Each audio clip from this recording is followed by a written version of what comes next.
The Master System gets Stalloned again. This is Sega Masters.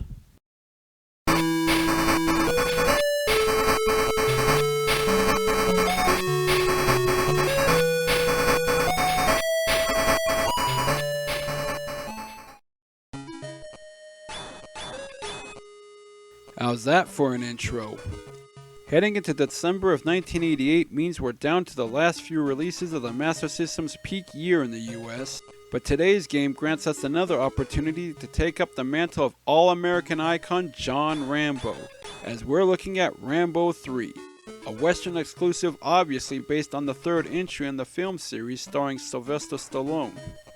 That's right, Sega's drive to help the Master System succeed in the North American market has taken them into the dreaded world of the movie tie-ins, a place gamers often avoid like the plague and for good reason.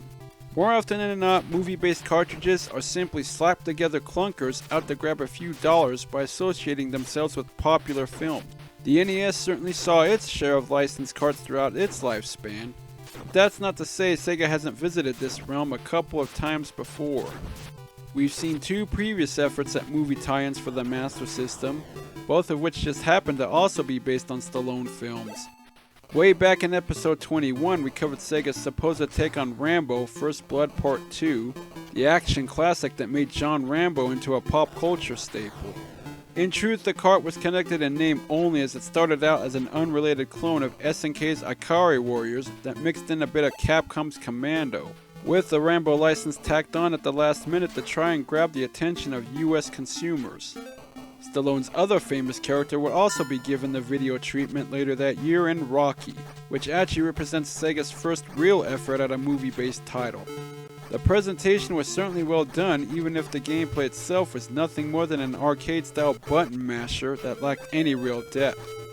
Now we find Sega drawing from the Stallone well once again with this cartridge based on the third chapter of Rambo's exploits, which was released in the theaters during the summer of 1988.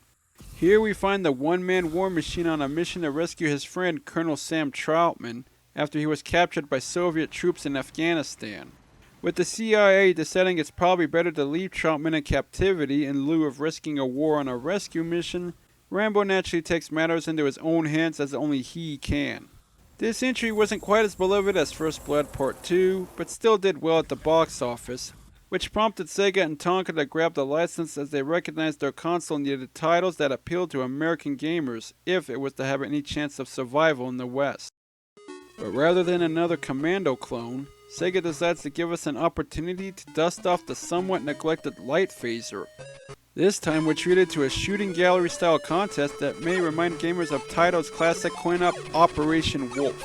Supposedly we're joining Rambo on his mission to liberate Troutman, and in each auto-scrolling stage, you apparently view the carnage through his eyes as enemy troops flood the screen trying to end your quest prematurely. Using the Light Phaser, you help Rambo return fire via his trusty assault rifle, and you can even hold the trigger down for some built-in rapid fire. However, your magazine clip is limited, and once it's exhausted, you'll have to make do with single-fire shots. One grenade capable of wiping out everything on the screen is at your disposal, and triggered by shooting the icon on the status bar.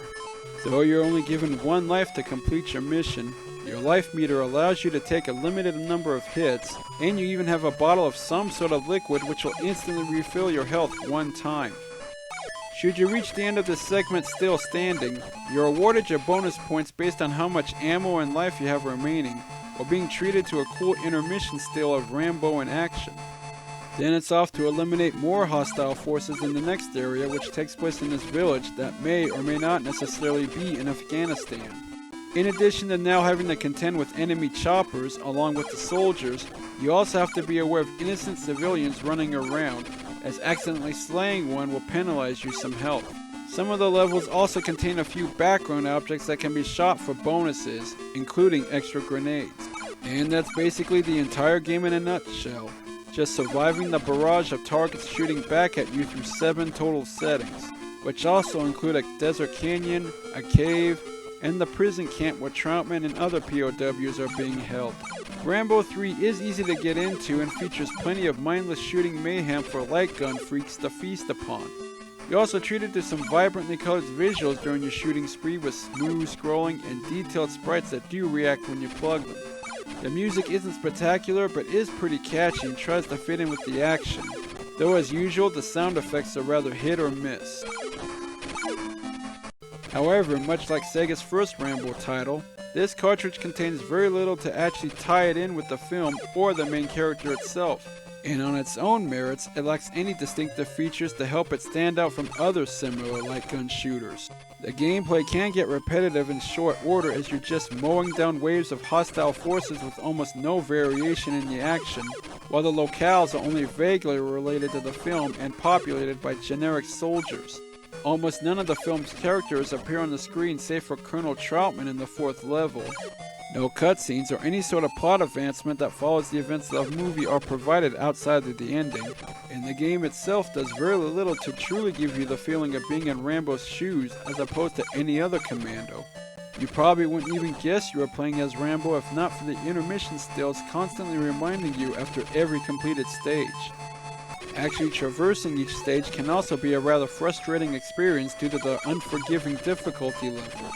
Lots of targets are thrown out onto the screen with very little downtime, which does keep things interesting, but so many enemies swarm the screen at once while firing back at you with near perfect accuracy that you can find yourself overwhelmed while your life bar is rapidly depleted. There's really no way to eliminate all your foes without taking any damage yourself, and some baddies even take multiple shots before dying, thus you can only hope to minimize how much you're hit. Even with the life replenishing drink available to briefly keep you going, you can find yourself at the somewhat disturbing game over screen before you realize it. Fortunately, your frantic battle for survival isn't completely impossible. The light phaser is mostly accurate and you do get something of an on-screen cursor to show where you're shooting at. Plus the enemy patterns never change in each level, so getting far in the game despite the frustration mainly comes down to memorization and anticipation, as well as how far the light gun is from the television screen. And you are granted 3 continues should you reach at least the 2nd stage.